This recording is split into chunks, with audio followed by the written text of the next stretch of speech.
कांग्रेस की कर्नाटक सरकार ने ओबीसी का आरक्षण मुसलमानों को दे दिया।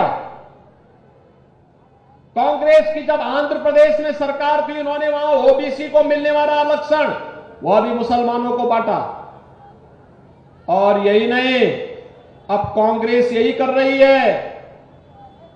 उसने कहा है, और जब यूपीए की सरकार थी तब भी उसने करने का प्रयास किया था। पहले जस्टिस रंगनाथ के नेतृत्व में कमेटी बना करके उसने ओबीसी को मिलने वाला आरक्षण मुसलमानों को देने का प्रयास किया।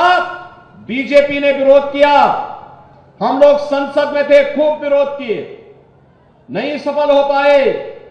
तो उसके बाद उन्होंने जस्टिस राजेंद्र सच्चर की अध्यक्षता में कमेटी गठित की और क्या किया कि मुसलमानों को अनुसूचित जाति में शामिल करवा करके अनुसूचित जाति को मिलने वाले आरक्षण को ही बंदर बांट करने का प्रयास किया था। हमने तब भी विरोध किया था। हमने कहा था कि अनुसूचित जाति, जनजाति और पिछड़ी जाति को मिलने वाले आरक्षण में कोई कटौती नहीं होनी चाहिए, यह अधिकार उनको मिलना ही चाहिए।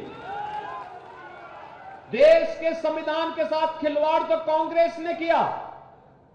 पहले उसने बाबा साहब भीमराव अंबेडकर को हराया, फिर उसने बाबा साहब भीमराव अंबेडकर का अपमान किया, फिर उसने बाबा साहब भीमराव अंबेडकर के सम्मान के विरुद्ध जाकर के कश्मीर में धारा 370 लगाई, और फिर भारत के संविधान का गला घोंटने के लिए 1975 में देश के अंदर इमरजेंसी लगाई।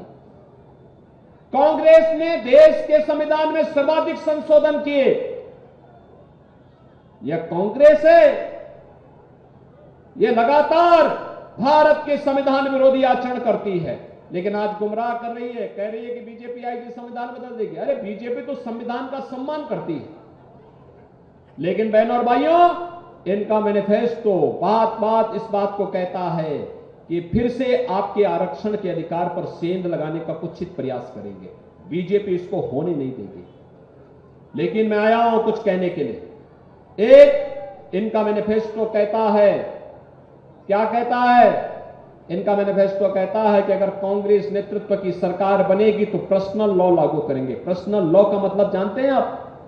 बेटी स्कूल नहीं जा पाएगी, महिलाएं मार्केट और खेत में नहीं जा पाएंगी, बुर्का पहन करके घर के अंदर कैद होना पड़ेगा।